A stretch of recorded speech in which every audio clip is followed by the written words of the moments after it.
Hello, everyone, and welcome to our JAL 1-year recap. So, basically, a year ago today, the league was founded by us three, mainly him. So, I'm going to let you talk about it. First of all, I think the three of us, though, should thank everyone who's a part of the league for making this what it is. In the end, we're only three of the people, and there's a lot more than that are part of the league. So without you guys and the support you guys, the interest, the love for it that you guys are what are making it what it is. So you guys are great. So thanks for that. Because it's your league, really. We run it because that's what's fun for us to do. Yeah. But it's your league. Anyway, we will go back in time to a year ago today and tell the story of the birth of the JL. Okay. So what happened was, it was a day much like this outside, nice and sunny. And me and Ty were on break. Well, no, you were still in high school.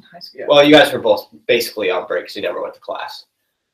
And I was home for Concord. I had nothing to do. And they had nothing to do because I think it was a weekend day. I don't remember exactly. Okay. Anyway, the point is, we were all bored and it was a nice day. We were wandering around outside looking for something to do. And we came up with the idea. Actually, we came inside and we were making noise, and our dad was like, go back outside, I'm trying to work. And we were like, there's nothing to do. And he said, why don't you go play a game of wiffle ball or something? So that was the original idea. We were going to play just a game of wiffle ball. Then we started talking and thinking, well, why don't we invite some more people over and we'll have like a wiffle ball tournament. Well, about once sunset that night, we had never played a wiffle ball tournament or game of any kind because we had begun just scheming up this big idea to make a wiffle ball league. So, about 4 days later, so the league was launched that night, sometime around midnight. So 4 years later, JL1 was played.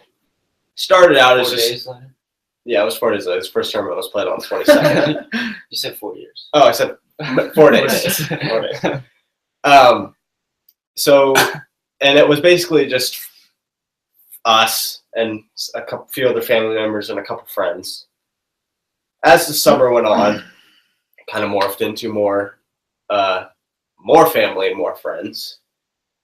Then, kind of around the fall, it turned into more, community members. Other people started coming in, and then now today we've kind of, it's regional basically. We've got people from Washougal, and one of the owners is from Missouri. Yeah, I mean, a lot of the people we know, but there's a good number of people that we don't really know. It's really branched out. Yeah.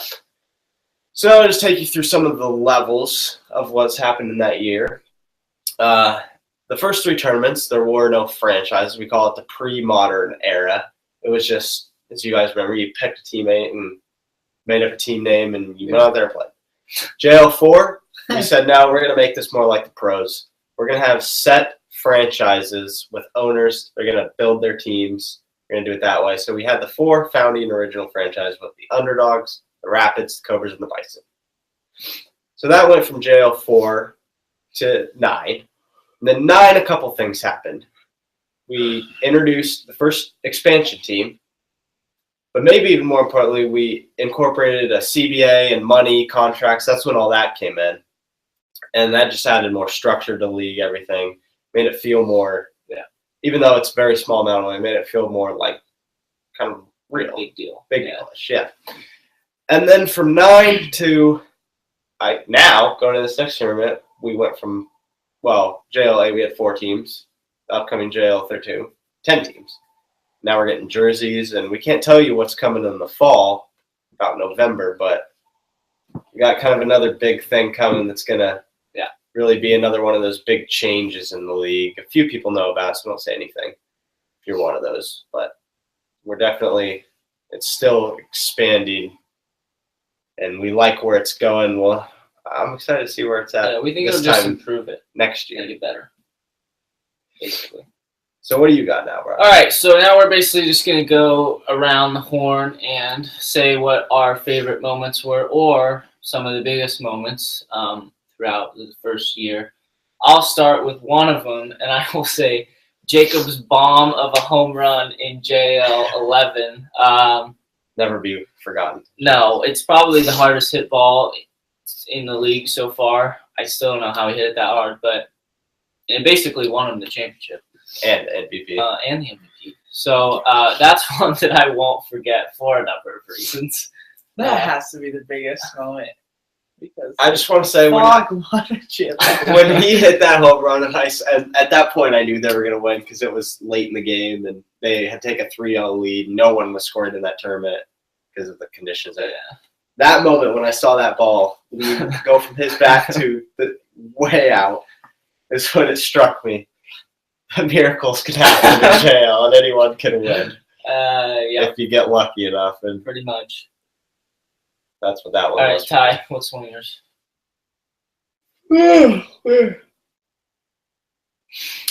Sorry. One of my personal favorites was when Darren IU in JL 11 also. As you know, Darren can be quite what's a good word for it?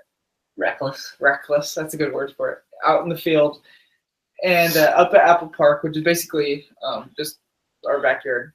First field ever.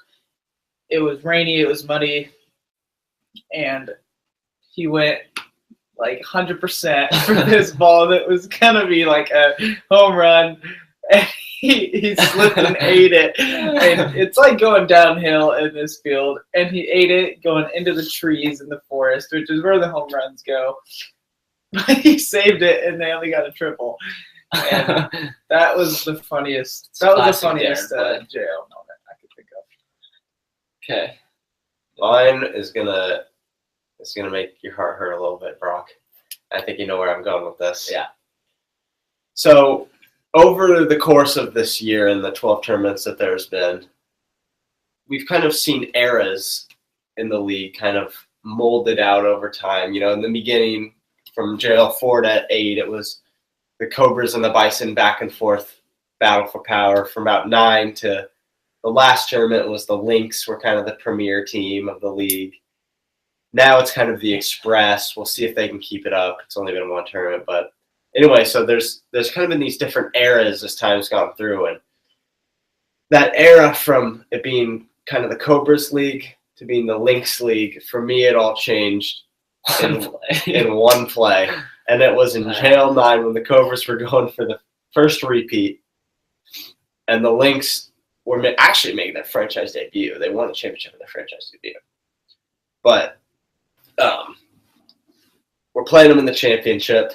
It's a tight game towards the end. It's I think it's actually zeros. And yep. Only score. Yeah, and so Brock throws a curve to Jordan Howerston. He leaves it hanging. This video is actually up on our YouTube and our Facebook. You can find it online if you really want to, but leaves a hanging curve, and Jordan takes him deep. And you could see me in the field just go, Because at that moment I knew it was over. The game was over, and basically the era of the Lynx started right there. It started right there. The Lynx went on to win the championship. The Cobras had, after that, never made it back to the championship until the most recent tournament against the Express. Was that the first pitching tournament? Nine was yeah. Okay. But I was curious. Anyway, so yeah, that one really shifted the tides in terms of eras. That's why I remember it a lot. Yep. Well, I have another one, and it's not necessarily a play. It's just JL 11, the whole tournament. Basically because we decided to have a tournament at night in December, right? Well, I mean, we had to. It gets dark at like 4 in December. In December. We're in Washington. It's awesome, though. We've got the spotlights. It was so cold. I didn't have to play. So 27 degrees. We moved. It was 27 degrees, apparently. Snow was on the ground. Snowing.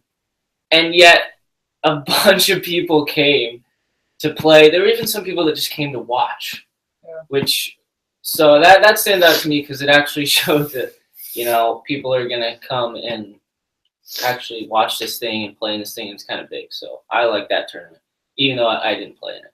And the fog went on to win that. Well, that too. That a lot of tournament things happened in that. That tournament had a lot of reasons to remember it for. Yeah. Alright. What? You got another one? Or do you only remember one thing? I think. Yeah. It's not that I only remember one thing. Well, what's one of your favorite memories? My favorite memory in JL history was when me and Sean sucked in the regular season and then came storming back and won in JL 10. That would be my team from JL 10. Yeah. That would be my personal favorite, just because That's good. that was like a. I think back on it too. There's just like certain like images that come to my mind, like when I think back over the history of the league, like that. Yeah. What he was talking You should about put when them him up and, on this too, if you can. it's a little bit of work. I'm sure that if I explain it, they'll know what I'm talking about. But because we put them up all the time, they're like the classic pictures of the league. One is when you and Sean won, and you're doing like the midair hug after you won the championship. That's a classic one. The one of Darren and Jacob kissing the trophy. That's a classic pick. Before the season before they won. I think we said that in the last video. Yeah. The one in jail 4 when we won the first championship of the modern era with the Cobras. When it's you after we hit like a home run to really put it away against the underdogs in the championship. There's a picture of you. I'm sure a lot of people have seen it where you're going like, oh yeah, like that, and like, yeah, that one's classic. Yeah. The one where we're together after winning the third championship. Oh for yeah, the Cobras, and we do the threes. Yeah, that one is. That's good. There's a lot of pictures. A lot of classic pictures. Anything with Granny Woodruff in it. Yeah. Do you have another moment or favorite moment? Another moment. Big moment. Play, team, tournament.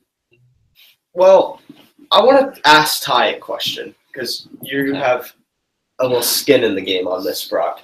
In the year that the league's been around, Brock is the greatest player of league history. He has won. I would agree with that. Huh? Thanks. Well, let me throw out some stats here. Okay. You go to his player page; it's ridiculous. He hasn't even played in a tournament since JL 9 either. Okay. He's won 5 championships. He's played in 7. Is that right? 7 championships? 8. 8 championships. Okay, so he's played in a grand total of 9 tournaments, and 8 of those he's made it to the championship. Okay? Brock is like a stud football player. And he's done all that, and he has his career basically came to a halt in JL after JL 9 because that's when he went out. He's playing college basketball now, so he can't like be involved in the money stuff. So he's got to hang it up for now. Yeah. But anyway, all that, and then I don't even remember what your all-time like win-loss record is, Brock. But it's ridiculous. And you've won, I think, every single award there is. Yeah. 2, maybe 3 MVPs. He's won a lot. It's undisputed that he's the greatest of all time. But we've got someone else coming along now. Kyle. He's very good. We'll see if he can keep it up. It's only been 1 tournament, but he came out, he won the MVP, pitching crown, his team dominated, they won the championship. Just blew everything away. We assume this is going to continue. I look at this kind of, Brock, no offense, as in basketball terms, like you are kind of the Bill Russell with all this stuff. But it's like in the early days of the league. Yeah. And now we've got Kyle coming on. He's kind of more like Jordan. And he might not get as many of those things, but people aren't going to Yeah. I'd probably agree. A year from now, you give Kyle a year in the league. And you have Brock's year in the league. Who's going to be the greatest of all time when we're doing the 2-year video next year? Or will it be someone else? No. That's not even a question. Kyle will definitely be the best player to play in JL. Ever. I don't even know how he can get better. I honestly don't know. Unless someone that pitched that well was like a crazy batter. But is Brock still the greatest right now? What? Okay. Well, like in the history, or You like had to fighting? pick a greatest of all time. Is Brock the greatest? Or are you taking Kyle just I off? take Brock. What? Well, Okay. I wouldn't take Brock right now, but Brock has more credentials from the past JAL tournaments. That's my thing too. It's so- like Brock's the best, Yeah. or Kyle's the best single player we've ever like seen. If you just match him at his peak versus Brock at his peak, Mhm. Brock's got so much other stuff. He's still the GOAT. Yeah. For now. Yeah. Who's the greatest owner of all time? Owner? Well, are you asking me? That's true. Brock was an owner. Because, I mean, I don't want it to sound, but when I was the owner of the Cobras, we won all our championships. And they were the So- premier team. I'd But say the greatest owner of all time is. But Joe Lynn's. yeah, that's what I was gonna say. you never had to deal with the money. That's true. Brock gave up the ownership when the money came in because he couldn't be involved in Yeah. it anymore. That's true. So, with that in mind, I would probably say, well, Joe Lynn's done it longer, but honestly, Garrett's probably done the best I think job. it's the same argument that we were just having with just two Yeah. different people. I think if Garrett can continue this, which we'll see if he can, because he's going to have a lot to do in this next offseason. His entire team. Yeah. is free. And Garrett does it halfway across the country. He literally doesn't know any of these people. But for now, I'll say it's Jill Lynn. Yeah. I think so too. I think so too. She Yeah. puts up the money too. Good owner. Yeah. Good owner. Hey, Jolene, you gonna put up that money? Oh my I'm going gosh. after this. After this tourney. Obviously, Ty is still in it for the money. Doesn't care what team he's on. All right, there was a lot to look back on there, but I think we got a lot to look forward to still. But yeah, Yeah. There will definitely be. it's going to get more interesting. You know, we got the jerseys coming now. It's like it's It's gonna grow. I've It's talked all Yeah. thanks to everyone who's part. I've talked these two into making some entertaining things coming up. So you'll see some of those. I can't wait to tell everyone what we're doing in the fall. I think Yeah, people are really. it's gonna be cool. you're gonna feel better with your jerseys. It's just gonna be better all the way around. Hopefully, it keeps growing at the same rate too, because it's grown quite a bit in this year. It's been fun. It's just been a year. Yeah, I know. Only been a year. Yeah. Lots gone down in just a year. All right, wrap it up. No more battle. Okay. Thanks for joining us. We are going to keep doing those Let's get team sacked schedule there, yeah. reviews. And so keep an eye out for those and look on our Snapchat because this guy does a lot of weird things. Oh, hit up. No, we'll just let you see it. If you see a this is JAL, just click on it because you'll. Those will be frequently coming out videos Yeah. that All right. basically Ty came up with. They're funny. See you later.